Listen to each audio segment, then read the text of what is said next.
La jalousie amoureuse est la manifestation d'un sentiment affectif envers une personne aimée. La mauvaise gestion de ce sentiment devient alors gênante et toxique. Mesdames et messieurs, bonjour et bienvenue sur le plateau dont il faut en parler. Tous les samedis, on se retrouve à cette même heure chez vous, c'est-à-dire 17h30, heure de la Côte d'Ivoire.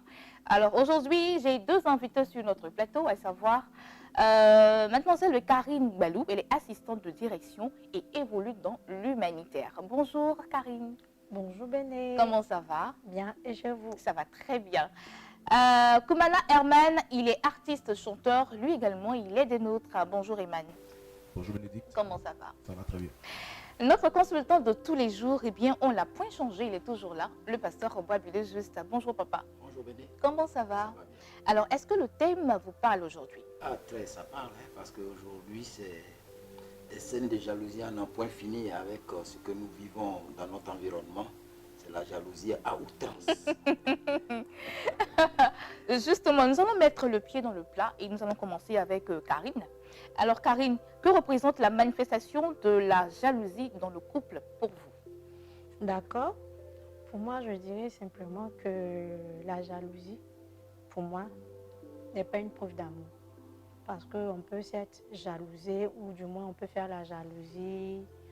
On peut être jaloux du fait que sa petite amie a peut-être un code sur son téléphone ou encore a des messages à tendance à tromper l'autre.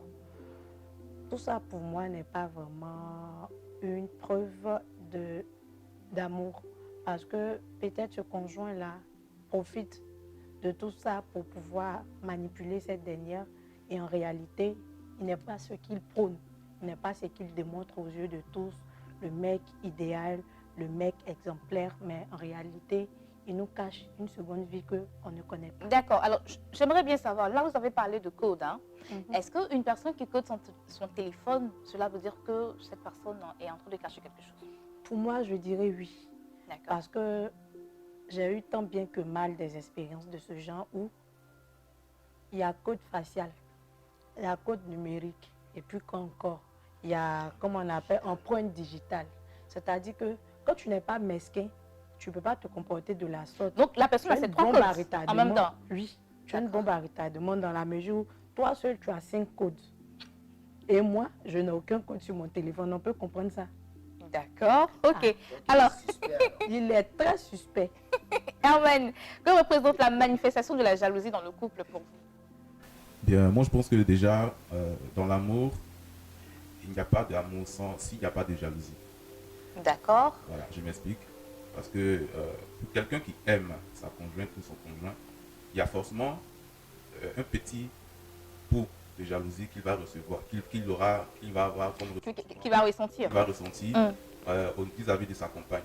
Parce que tu ne peux pas voir ta petite amie toujours en train de fréquenter d'autres personnes, sinon des hommes par-ci par-là, et puis toi étant l'homme amoureux, ne pas ressentir un petit pincement de jalousie. C'est pas possible. D'accord. Donc quand on aime, on ne peut pas faire confiance à 100% en sa conjointe. La jalousie, c'est pas qu'on n'a pas confiance. La jalousie, c'est pas qu'on n'a pas confiance. On a confiance, mais la jalousie est aussi une preuve qui exprime que vraiment on a un attachement à la personne qu'on aime.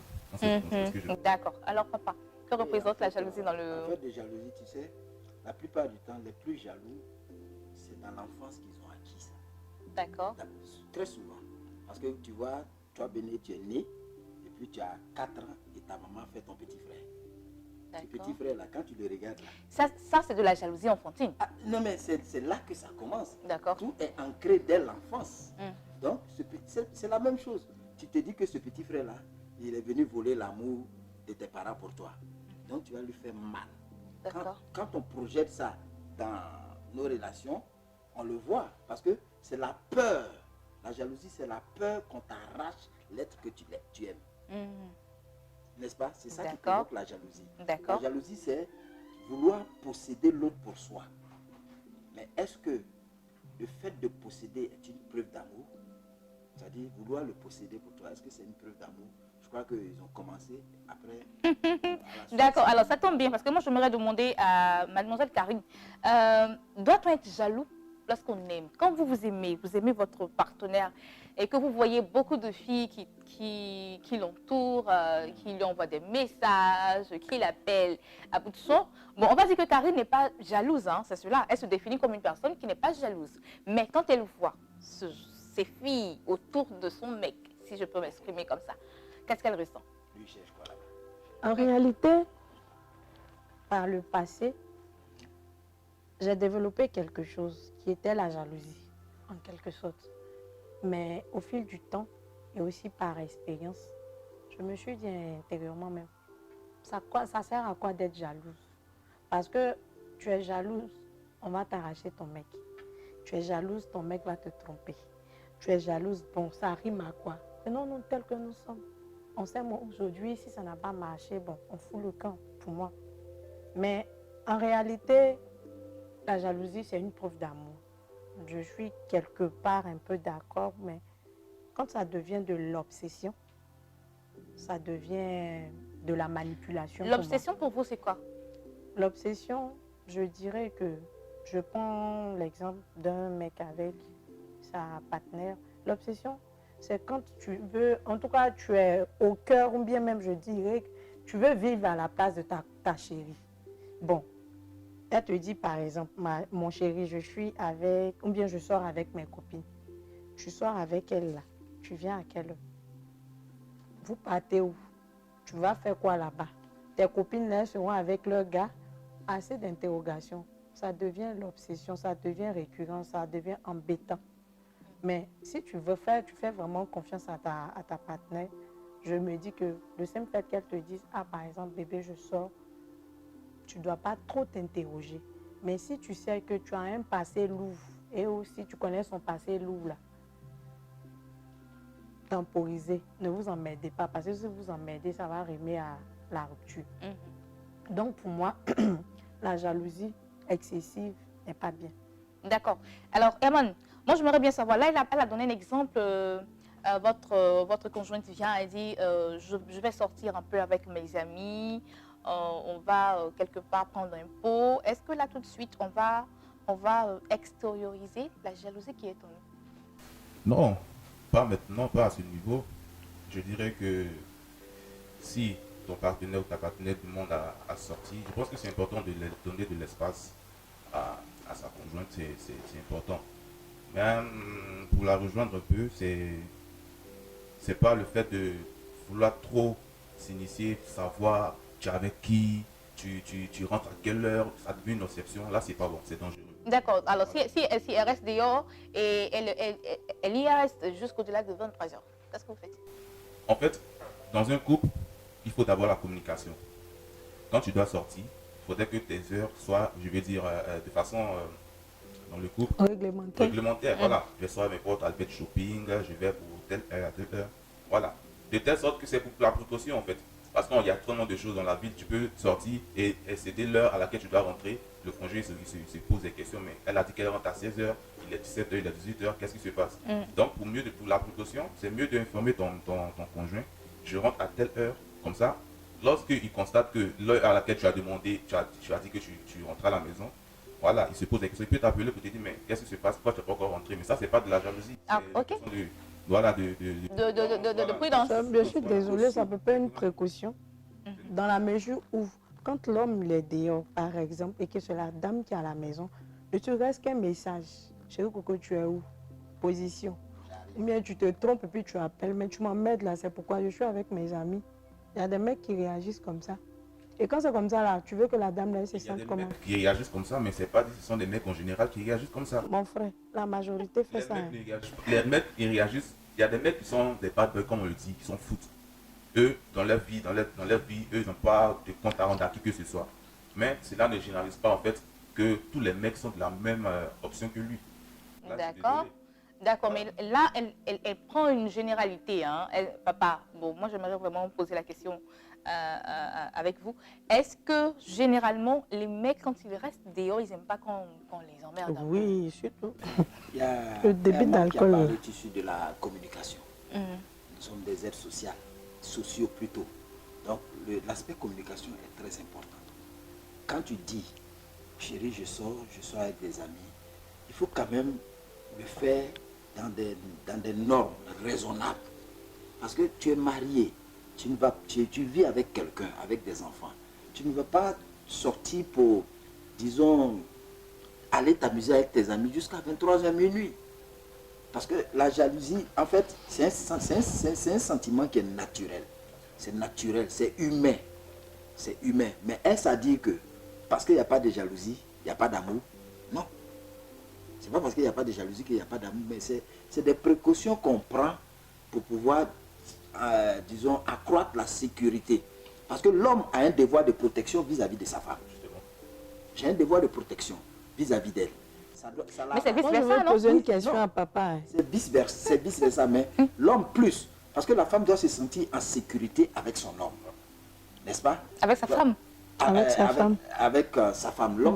La femme doit se sentir en sécurité avec son homme. La femme. Elle doit se sentir. Elle a un besoin accru de sécurité. Regarde par exemple, quand une femme est dans un foyer, que les frères et les sœurs viennent engloutir ce foyer, elle se sent en insécurité. C'est au mari de régler tout, de réagir. Donc, est-ce à dire que la dame, la femme, elle n'a pas son mot à dire lorsque c'est l'homme qui est en position... C'est pas ce qu'on est en train de dire. Une femme, tu sors, tu me dis je viens, et puis jusqu'à 23h tu es dehors.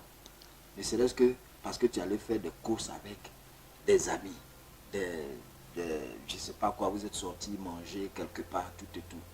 Je crois qu'une fois ça peut arriver, mais si c'est récurrent, mais l'homme va commencer à se poser des questions.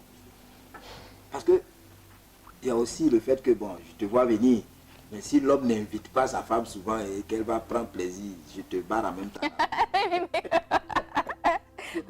Donc c'est un peu ça. Tu vas, je te laisse partir, sans vraiment coup férir, mais je suis quand même là, très prudent. Je veux savoir ta position, où tu es, tu rentres à quelle heure, tu commences à trop tarder, tu n'es vraiment pas mon enfant. Mais c'est tout comme. C'est-à-dire, j'ai le devoir de veiller sur toi. D'accord. Et souvent, ça, on Alors, transforme ça en jalousie. Ah, justement. Donc, comment faire la différence entre la protection et la jalousie?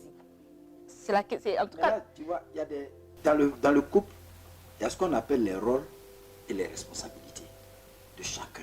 Chacun doit jouer son rôle. Par exemple, la femme, elle est la mère protectrice, la mère conseillère, la mère nourricière. C'est elle qui prépare tout et tout. Moi, l'homme, je suis le gros gabarit. C'est moi qui protège la famille. Je dois veiller à ce que tout le monde soit en sécurité dans la maison. Donc, si on comprend les rôles et les responsabilités de chacun, si chacun assume, accepte et assume ses rôles et sa responsabilité, je crois qu'il n'aura pas de gravité. Karine avait une question. J'avais une question pour papa. Oui, Papa oui. parle de protection de la part de l'homme. L'homme, oui. Donc, je veux demander à papa, donc quand monsieur est dehors, que madame est dedans là, papa les protège à distance, il se protège lui-même et puis protège la famille ou bien... Je veux comprendre. En fait, quand l'homme sort, c'est toujours le besoin de sécurité que la femme éprouve en cherchant à savoir où il est. Donc, c'est normal que Non, quand c'est- monsieur sort là, Je ne dis pas que c'est il normal. peut rentrer à des heures indues. Non, non, non. Il n'a pas ce droit-là. C'est-à-dire, dans son rôle de père, il est tenu d'être à la maison à une certaine heure pour assurer quand même la sécurité de sa famille. Donc, on ne doit pas lui poser de questions. Quand il est dehors, tu es où, tu es avec qui, tu fais quoi, à quel moment tu Ouais. rentres. Je- Des questions je- là, je- on ne si- doit pas non, lui... je ne dis pas, c'est pas de ça que je parle. C'est-à-dire, ça sort de toi. Tu es inquiète pour la sécurité de ton mari, n'est-ce pas? Tu lui poses des questions. Chérie, tu viens à quelle heure? Tu es où? Parce que je m'inquiète. Parce que depuis, tu as dit 22h et il est 23h30. Je ne sais pas à quel niveau tu es. Bon, ça dépend de son conditionnement aussi. Ça dépend de son conditionnement, l'homme. C'est-à-dire, Herman a dit tout à l'heure qu'il y a des gens qui sont comment? Des bad boys. Des bad boys. donc papa, dehors là-bas, il y a conditionnement. Non, son conditionnement, c'est-à-dire le moule dans lequel il a été fabriqué.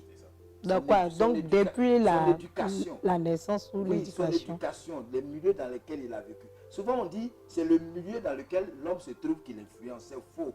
Lui-même, il est comme ça. Mais le milieu a aidé à faire sortir ce qu'il est. Éclore. Donc, dès le départ, c'est des bases que vous devriez arrêter dans une relation. Quand on veut aller loin dans une relation, la Bible dit 2 personnes peuvent-elles s'entendre, marcher ensemble si elles ne sont pas convenues au départ. je te dis ce que je n'aime pas, tu lui dis ce que tu n'aimes pas. Quand tu le fais, tu as le droit de lui demander tu es où.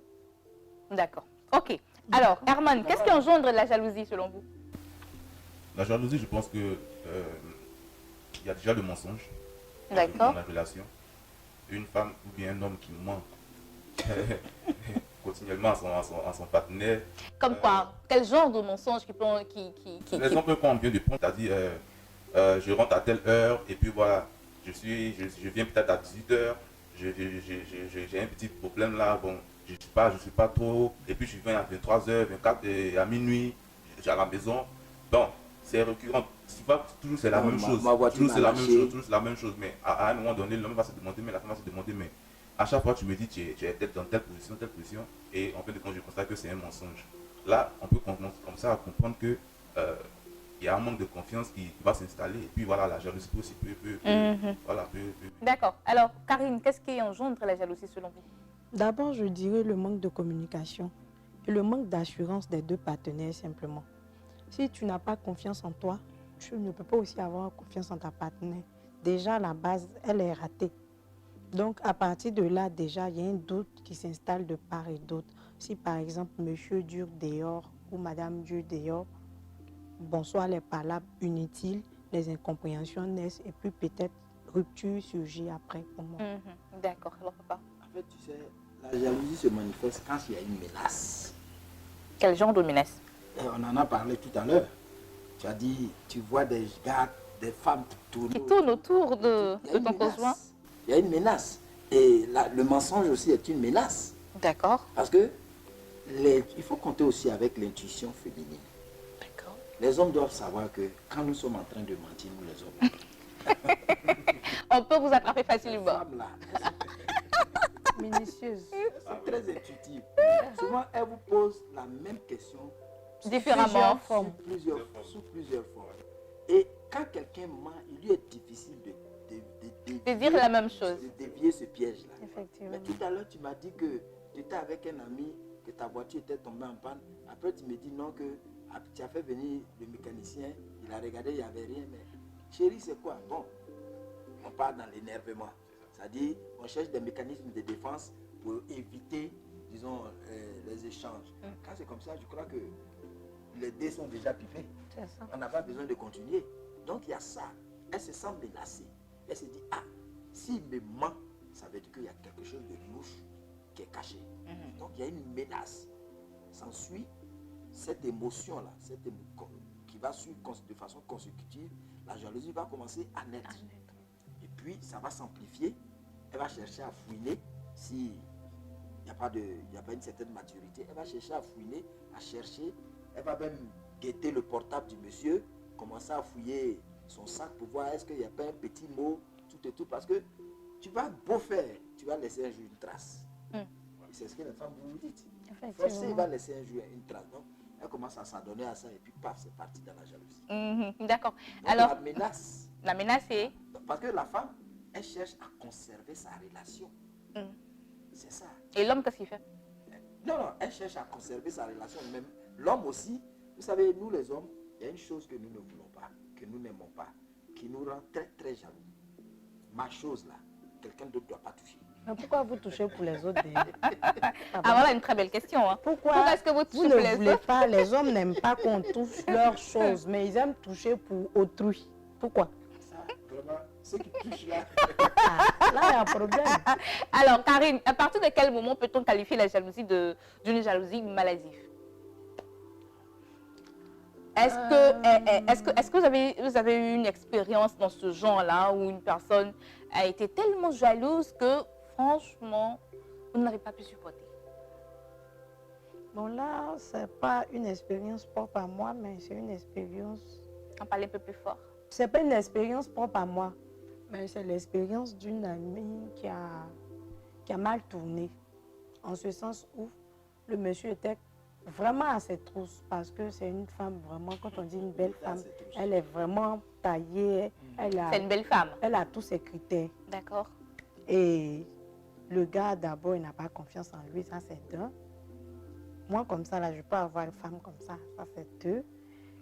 Troisièmement aussi, c'est que... Qu'est-ce que vous appelez une personne qui n'a pas confiance en elle?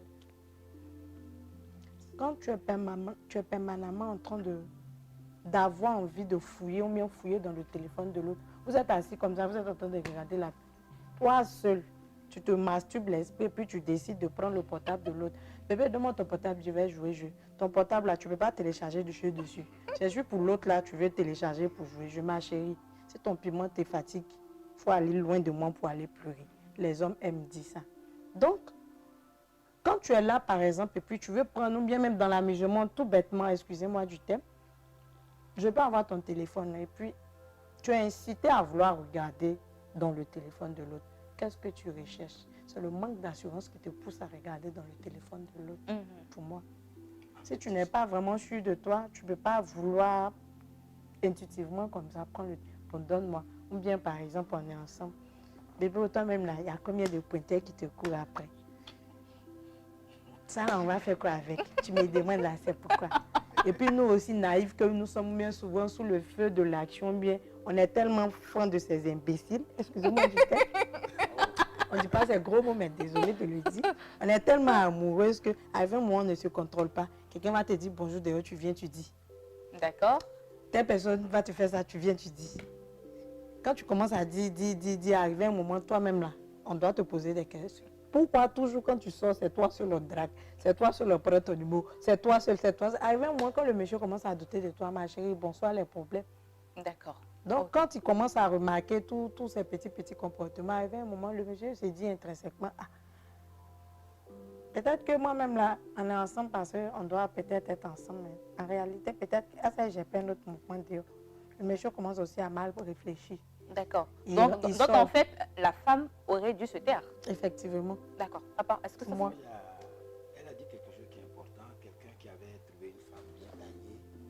Une belle femme. Il ne se sentait pas à la hauteur À la hauteur. de sa beauté.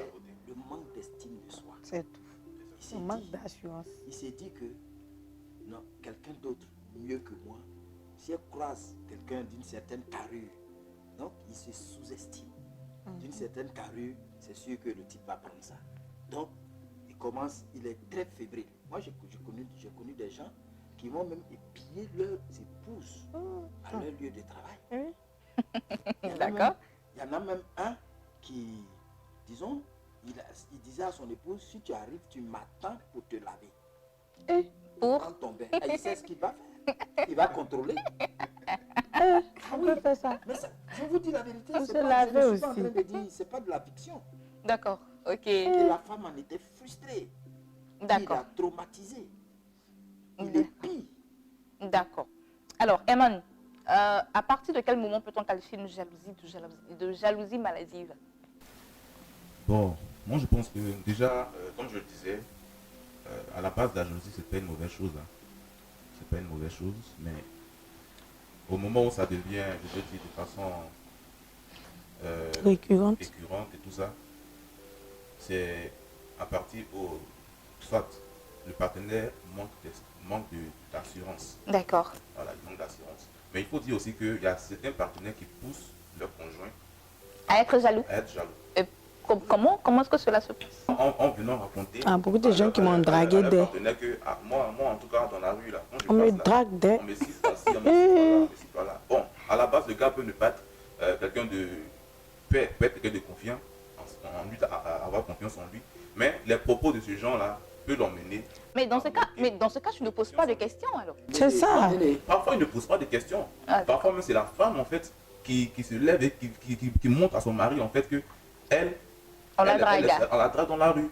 J'ai beaucoup de gars qui me sifflent, qui prennent mon numéro et tout ça. Bon, tu tiens ce genre de discours, de discussion avec ton partenaire.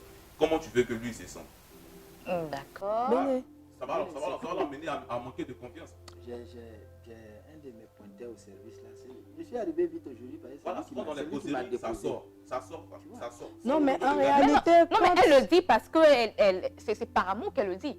c'est pas méchant. Mais c'est pas méchant, Non, mais ça peut c'est pas... créer problème. Non, c'est Ça peut vrai. créer problème. Ça peut créer problème, mais ça si tu connais dépend de ton comment homme, tu prends est-ce ce qu'elle est que... obligée de Si lui c'est au dire premier degré que tu prends, vraiment, il y a quoi pour toi. Maintenant, c'est vrai. Il y a des choses qui sont peut-être qui paraissent futiles, mais qui ne sont pas négligeables. Non, qu'ils Il y a ne des soient pas choses- négligeables Oui. pour la femme mais, et pour l'homme là. Mais bien sûr. Bon, tu dis à ton mari que toi, on te drague partout. Non, mais si mon Ça, chéri ça là va aussi, il est là toujours en train de me demander, mais bébé, toi-même là, quand tu sens, tu ne te dragues pas. Il a dit la vérité. Mais c'est qu'un monsieur toujours à cette heure. Un Le homme numéro un qui homme t'appelle a là, marié c'est une belle quel femme, numéro? Forcément, il va savoir, il doit se mettre en tête que la femme là, il y aura des gars qui vont la draguer. Ça, c'est clair. sûr. Ça, c'est clair. Mais le Maintenant, fait de venir rappeler à ce ton dernier, mari que- comment est-ce qu'il doit se comporter vis-à-vis de cette femme-là? Tu la mets en confiance. Ah, bien Mais sûr, tu la sais, confiance. Ben, tu C'est la sais, confiance. quand tu parles de jalousie maladive, là, ça c'est un autre niveau. C'est-à-dire c'est de l'obsession. C'est obsessionnel. Parce qu'on dit vulgairement un coupeur de tête là. Quand tu marches derrière lui, il te dit passe devant. Parce qu'il sait comment Là, t'es couper. sûr. Mhm. Tu vois, non? Donc c'est pour dire, illustrer comme ça. Moi je dis, il y a une chose qui est certaine. Les relations doivent être des relations simples, empreintes de vérité C'est ça. et de transparence. C'est-à-dire qu'il faut être transparent. Parce que tu peux ne pas faire la chose. Mais puisque tu te dis, Il peut te le type prêter là, des le intentions. type là, je le connais, si je parle de ça, ça va devenir affaire. Tu ne lui en parles pas et puis il découvre. Qu'est-ce qui va se passer? La confiance va. Alors que tu n'avais pas l'intention de mal faire, mais tu t'es méfié de lui, la méfiance. Tu te méfies de lui, tu lui prêtes des intentions. C'est-à-dire que tu imagines ses réactions si tu faisais ça. Mais qui te dit qu'il va réagir comme ça? Dis-le lui, qu'il le prenne comme il veut, mais au fond de toi, tu es tranquille. C'est-à-dire, pourvu que ce qu'il pense ne soit pas vrai, ta conscience ne te gronde pas. Effectivement. Et tu auras les ressources pour essayer de le ramener à la raison. Mais si tu te reproches des choses, ça va être le grabuge.